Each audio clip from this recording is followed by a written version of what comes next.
Lena Chapman. She is a licensed professional counselor in the St. Louis area. Currently, what would you say is the most common subject that's brought up in the counseling room? Grief. Mm. Sometimes around this year, a lot of people are having different emotions about things. So you have the graduations, you have the baby showers, you're having a lot of weddings, and Father's Day is coming up. And I think with all these different things that are happening, people are experiencing that space of loss. Mm. I'm just hearing so much when it comes to grief and loss as far as a person. But a lot of people don't understand that grief also happens when you lose anything. Well, when you bring this up, it makes me think of something that I discovered fairly recently, and I shared this on the radio, and it's kind of weird.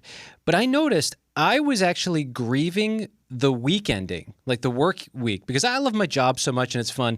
And when it would get to the end, here we'd be flying a million miles an hour, and then we get to Friday, and it's like, well, what do I do with myself? Then I start getting into the weekend, and I'm like, oh, the weekend's kind of fun. This is cool. And then I get to Sunday night. Now I'm grieving the weekend being gone. It's this cycle. And so I've had to think about that. And have you seen other people who've shared that kind of sentiment, or am I alone on a boat with that one? Definitely. I mean, I feel that way. You have the week going and you're just like, oh, I cannot wait to just take a break.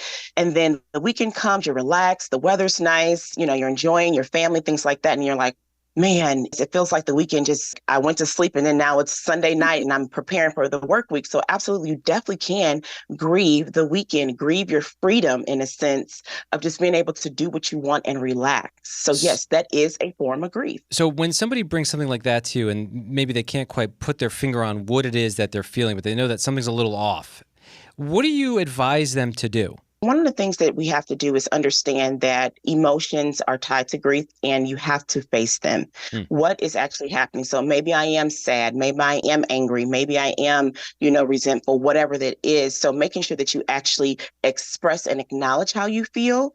And then let's figure out a plan on how to support yourself through it.